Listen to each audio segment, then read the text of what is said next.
MPSC mind maps या education चॅनलवर तुमच्या सर्वांचं मनापासून स्वागत आहे. तर तुम्हाला माहिती आहे की आपली स्टेट सर्व्हिसची जी एक्झाम आहे अगदी महिनाभरावरती येऊन ठेपली आहे आणि जर का ती परीक्षा आपल्याला क्रॅक करायची आहे तर आपल्याला सगळ्यात महत्त्वाची गोष्ट हेल्प करणार आहे ते आहेत आपले प्रिव्हियस इयर क्वेश्चन पेपर. तर म्हणूनच आपण आज करणार आहोत 2015चा जो पेपर आहे 2015चा स्टेट सर्व्हिसचा पेपर आहे त्याचं डिस्कशन पॉलिटी सेक्शनचं. ओके, तर बघा हा व्हिडिओ आणि डिस्कशन सुरू करण्याआधी तुम्हाला काही सूचना द्यायची आहेत. आम्ही कोणत्याही प्रकारचं क्वालिटी कॉम्प्रोमाइज करत नाही. डेटा देताना नवीन डेटा जो आहे तो दिला जातो आणि ईच अँड एव्हरी टॉपिकचं जे आहे डिटेल डिस्कशन जे आहे ते केलं जातं. म्हणून व्हिडिओ जो आहे तो बऱ्यापैकी मोठा होतो. पण तुम्हाला हेल्पफुल ठरेल असा जो आहे तो व्हिडिओ आम्ही बनवतो. म्हणूनच आहे तो व्हिडिओ शेवटपर्यंत बघा. तुमचा ईच अँड एव्हरी टॉपिकची तुम्हाला क्लिअरिटी होईल अशाच प्रकारे जो आहे तो आम्ही शिकवतो. तर आता अजिबातच वेळ वाया न घालवता आपण लगेचच जे आहे आपल्या डिस्कशनला सुरुवात करूया.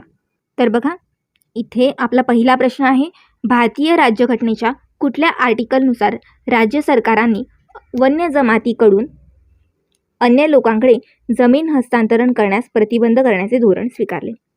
ओके, तर खालती काही आर्टिकल दिले आहेत आणि कोणत्या आर्टिकलनुसार आपण हे सगळं केलं आहे हे त्यांनी विचारलेलं आहे.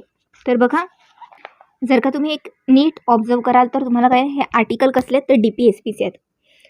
आपण इलिमिनेशनने सुद्धा हे सगळं करू शकतो. तर बघा पहिला आर्टिकल कशासाठी सांगतं तर पहिला आर्टिकल बघा नक्कीच आपल्याला माहिती आहे की आपल्या घटनेचा भाग 4 कशाच्या संदर्भात आहे तर DPSP आहे.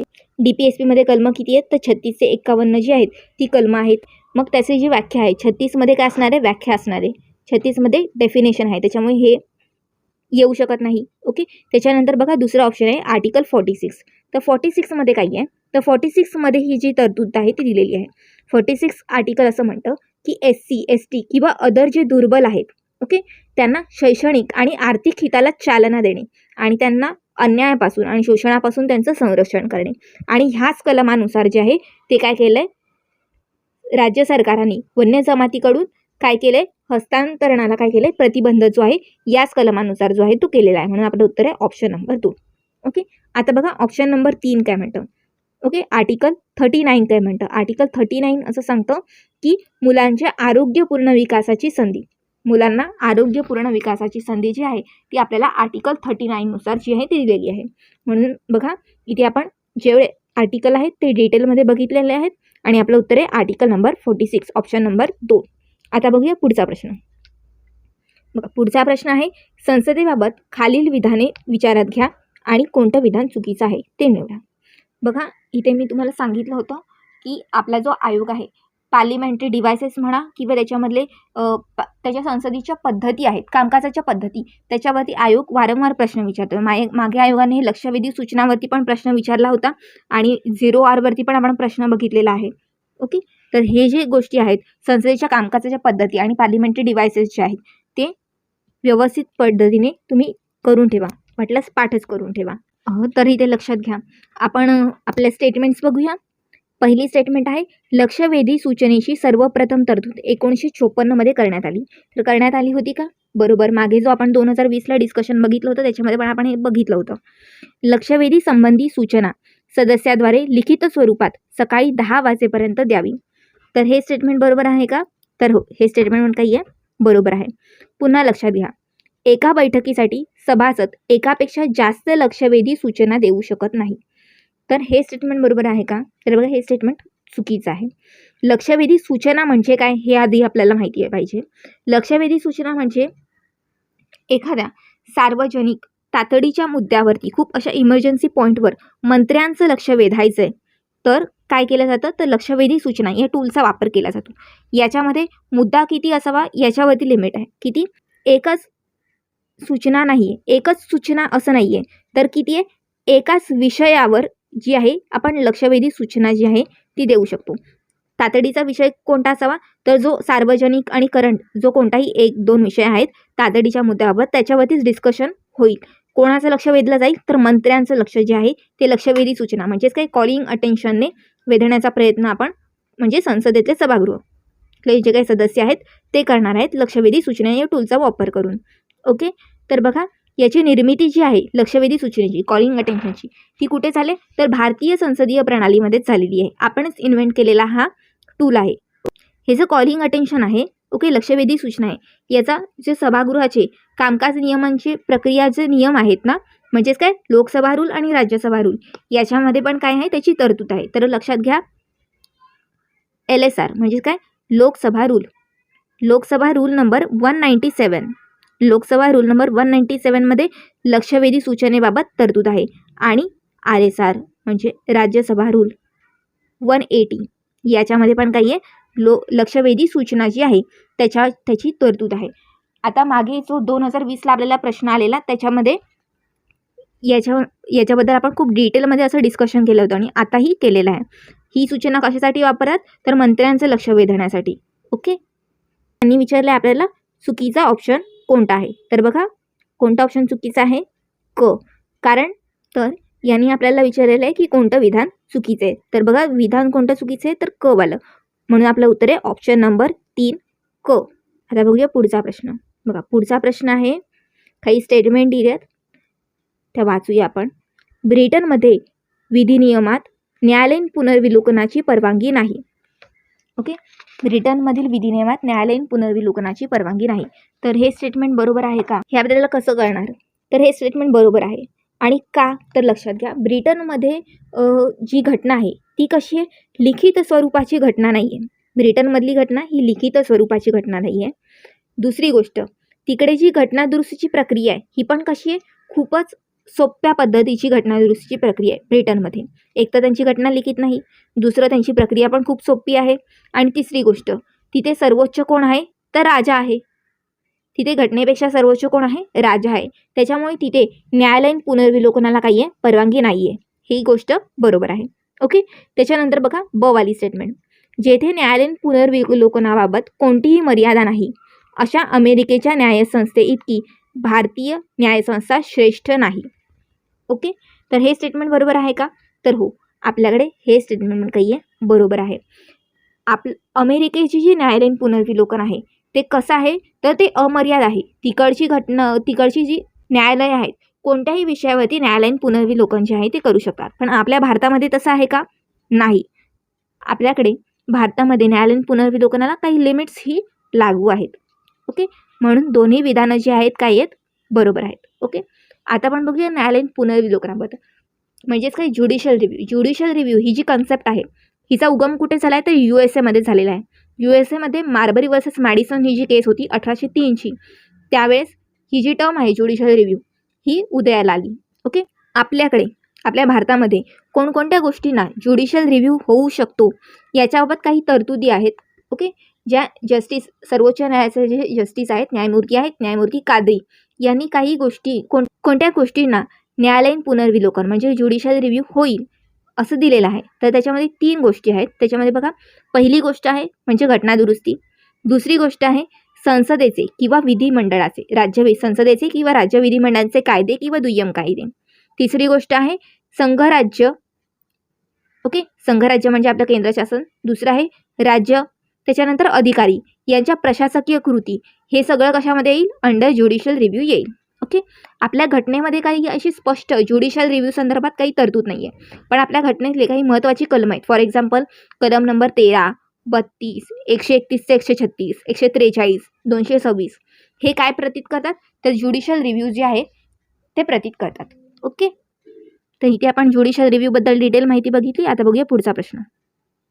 बघा पुढचा प्रश्न आहे ब्रिटिश घटना ही अलिखित घटना आहे. मी मगाशीच तुम्हाला मागच्या प्रश्नामध्ये सांगितलं ब्रिटिश घटना कशी अलिखित घटना आहे. स्टेटमेंट बरोबर आहे. ब्रिटनमध्ये संसद सर्वोच्च आहे. मी मगाशी पण ब्रिटनमध्ये काही राजा पण सर्वोच्च आहे. पण ही स्टेटमेंट पण कशी आहे बरोबर आहे. ब्रिटनमध्ये संसद सर्वोच्च आहे.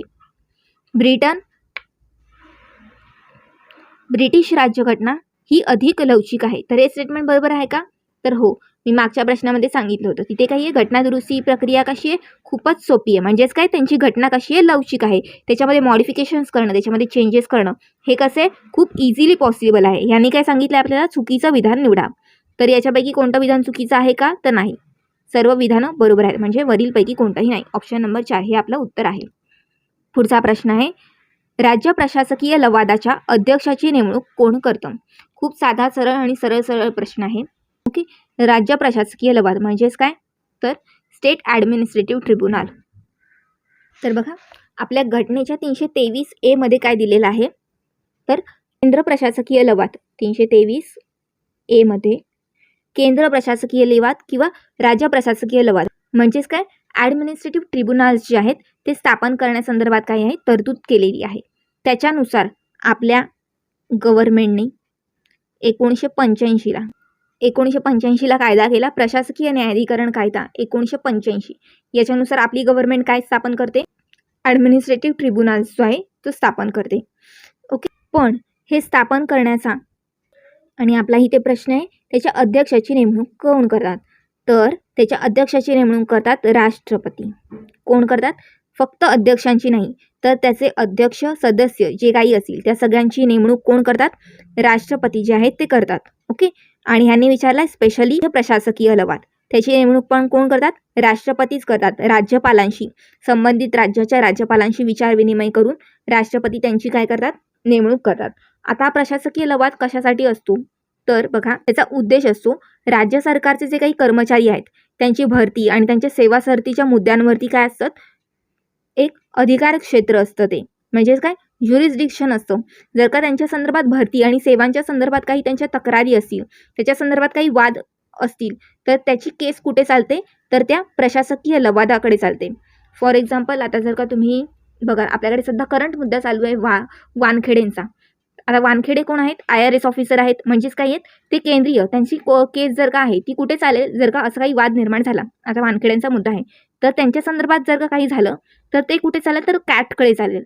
आपल्याकडे 323 नुसार केंद्र प्रशासकीय लवाद आणि राज्य प्रशासकीय लवाद असे 2 लवाद स्थापन करतात. आपल्या केंद्र सरकारनेही कॅट, आपण काय बोलतो त्याला, सेंट्रल ॲडमिनिस्ट्रेटिव्ह ट्रिब्युनल म्हणजेच काय कॅट.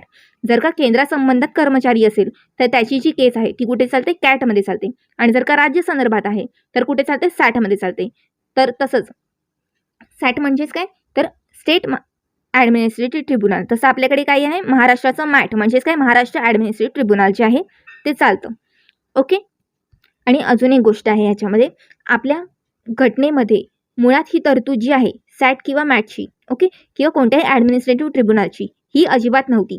ओके, आपल्या घटनेमध्ये 42वी घटना दुरुस्ती कायदा, ओके, 42वी घटना दुरुस्ती कायदा 1976 नुसार काय केलं, तर घटनेमध्ये भाग 14A जो आहे तो ॲड केला. आणि या भाग 14A मध्ये आपल्याकडे 323A आणि 323B ही 2 कलमं आहेत ती टाकलेली आहेत. 323A नुसार आपण ॲडमिनिस्ट्रेटिव्ह ट्रिब्युनल जे आहेत, मग ते सेंटर असो वा स्टेट असो, ते स्थापन करतो. आणि इतर विषयांसाठी फॉर एक्झाम्पल जसं आपण ते NGT वगैरे स्थापन केलेलं आहे. ओके, ते कोणत्या कलमाअंतर्गत केलेले आहे, तर 323B नुसार. इतर आपल्याला कोणत्या विषयांवरती जर का ट्रिब्युनल स्थापन करायचेत, लवाद स्थापन करायचेत, तर ते आपण 323B नुसार जे आहेत ते स्थापन करू शकतो.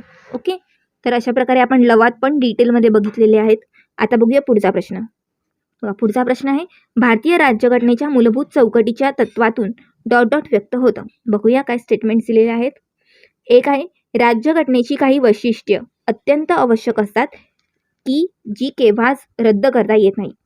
ओके, म्हणजे काय आहे, तर हे बरोबर आहे का, तर बघा ही स्टेटमेंट आहे ना ती बरोबर आहे. कारण आपल्याला आपण केशवानंद भारती केस बघितली. केशवानंद भारती केस काय सांगते की आपली संसद घटना दुरुस्ती करू शकते, पण आपल्या घटनेतल्या अशी तत्व जी घटनेचा मूलभूत भाग आहेत, मूलभूत संरचना आहेत, तिला धक्का पोचेल. ओके, तिला धक्का पोचेल अशी कोणतीही घटना दुरुस्ती आपली संसद करू शकत नाही. म्हणजेच काय, ही जी स्टेटमेंट आहे सेम तीच गोष्ट सांगते. राज्यघटनेची अशी काही वैशिष्ट्य जी अत्यंत आवश्यक असतात, जिला केव्हाच रद्द करता येत नाही. म्हणजेच काय, मूलभूत चौकट घटनेची. म्हणजे ही स्टेटमेंट आपलं उत्तर आहे ऑप्शन नंबर 1. ओके, त्याच्यानंतर बघा दुसरी स्टेटमेंट, आपण बाकीच्या पण स्टेटमेंट ज्या आहेत त्या बघून देऊ. दुसरी स्टेटमेंट आहे, मूलभूत अधिकार संक्षिप्त करता येत नाहीत अथवा हिरावून घेता येत नाहीत. हे बघा, मूलभूत अधिकार ही आपल्या घटनेची मूलभूत चौकट आहे. घटनेच्या बेसिक स्ट्रक्चरमध्ये मूलभूत अधिकार येतात, पण फक्त मूलभूत अधिकार म्हणजे बेसिक स्ट्रक्चर आहे का, तर अजिबात नाही आहे. म्हणून ही स्टेटमेंट आहे ती रॉंग आहे. त्याच्यानंतर बघा, अनुच्छेद 368 मध्ये नमूद केलेल्या घटना दुरुस्तीच्या पद्धती व्यतिरिक्त अन्य मार्गाने राज्यघटनेत बदल करता येऊ शकत नाहीत. तर असं आहे का, तर अजिबात नाही आहे. तर बघा असं का, कारण बघा आपल्या घटनेमध्ये 368 शिवाय ही बदल करता येतात. फॉर एक्झाम्पल आपल्याकडे जी राज्यांची निर्मिती होते तिचा उल्लेख 368 दिला आहे का? नाही. ती कोणत्या पद्धतीने करता येते? तर साधी घटना दुरुस्ती आहे ती. ओके, तिचा उल्लेख 368 नाही आहे. आपल्याकडे जी राज्य निर्मिती आहे ती 368 च्या बाहेरची जी आहे ती दुरुस्ती आहे घटनेत केलेली. पण तरीही घटनेत दुरुस्ती होतेच. त्याच्यानुसार आपलं जे परिशिष्ट 1 आहे ते त्याच्यानुसार अपडेट तर होतंच. पण म्हणून काही आहे, ही जी स्टेटमेंट आहे ती चुकीची आहे. ओके, त्याच्यानंतर बघा 4th वाली स्टेटमेंट. सरनाम्यामध्ये बदल केला जाऊ शकत नाही कारण तो राज्यघटनेचा भाग असत नाही. तर असं आहे का? तर नाही. आपल्याकडे सरनाम्यामध्ये बदलही झालेला आहे. आपण समाजवादी, धर्मनिरपेक्ष आणि एकात्मता हे 3 शब्द आपल्या घटनेमध्ये सरनाम्यामध्ये ॲड केलेले आहेत. ओके, कधी? तर 42 अमेंडमेंटने जे आहेत आपण सरनाम्यामध्ये जो आहे बदल केलेला आहे. आणि सरनामा काय आहे? घटनेचा भाग आहे. याच्यावरती वेगवेगळ्या केसेस पण ज्या आहेत त्या झालेल्या आहेत. फॉर एक्झाम्पल बेरुबारी म्हटलं होतं की घटनेचा भाग नाही, पण केशवानंद भारती म्हटलेलं आहे की घटनेचा भाग आहे. अशा वेगवेगळ्या केसेस ज्या आहेत ते तुम्ही अभ्यासणार आहात. म्हणून ही जी स्टेटमेंट काही आहे की भाग नाही आणि त्याच्यामध्ये बदल केला जाऊ शकत नाही हे चुकीचं आहे. कारण तर बघा जे 42 कॉन्स्टिट्यूशनल अमेंडमेंट ॲक्ट आहे 1976 याच्यानुसार आपण आपल्या सरनाम्यामध्ये बदल केलेला आहे. आणि त्याच्यानुसार आपण काय बदल केलेला आहे? तर समाजवादी, धर्मनिरपेक्ष आणि एकात्मता हे 3 शब्द जे आहेत ते ॲड केलेले आहेत. म्हणजेच काय, सरनाम्यामध्ये घटना दुरुस्ती होऊ शकते आणि सरनामा काही आहे घटनेचा भाग आहे. ओके, आता बघूया पुढचा प्रश्न. तर बघा इथे आपला पुढचा प्रश्न आहे, खालीलपैकी कोणास संसद सभासदांचा मित्र, तत्वज्ञ व मार्गदर्शक म्हणून ओळखले जाते? ऑप्शन आहे 1 महान्यायवादी, 2 आहे कॅग, तिसरा ऑप्शन आहे सेक्रेटरी जनरल म्हणजेच काय महासचिव, आणि चौथा ऑप्शन आहे संसदीय कामकाज मंत्री. आता बघा एकदम इंटरेस्टिंग प्रश्न आहे हा. खूप साधा आहे तरी बरेच जणांचं उत्तर चुकलं असणार ह्याचं. कारण बघा इथे दिलंय मित्र, तत्वज्ञ आणि मार्गदर्शक. आणि मित्र, तत्वज्ञ, मार्गदर्शक म्हटल्यावरती आपण लगेच गोळी मारतो कॅगला. पण लक्षात घ्या त्यांनी विचारलंय की संसद सभासदांचा मित्र, तत्वज्ञ आणि मार्गदर्शक. ओके, म्हणजे संसद सभासदांना कोण मदत करणार आहे? तर तो आहे महासचिव. ओके, महासचिव जो आहे तो संसदेतील सभासदांना त्यांच्या वेगवेगळ्या कामामध्ये काय करतो? मदत करत असतो आणि त्यांचा मार्गदर्शक असतो. म्हणून त्याला बोलतात संसद सभासदांचा मित्र, तत्वज्ञ आणि मार्गदर्शक. पण आपल्याकडे बऱ्याच जणांनी आन्सर मार्क केलं असेल ते म्हणजे कॅग. ओके, तर कॅग हा कोणाचा मित्र, तत्वज्ञ आणि मार्गदर्शक आहे? तर तो आहे लोकलेखा समितीचा. कोणाचा? लोकलेखा समितीचा. म्हणून जे आहे प्रश्न काय आहेत बारकाईने वाचायचे असतात.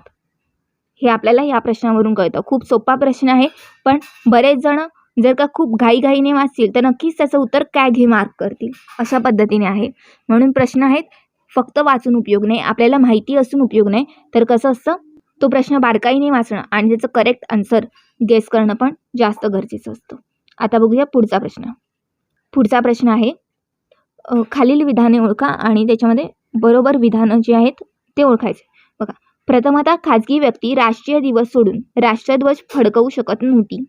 तर हे बरोबर आहे का? तर हो, बरोबर आहे.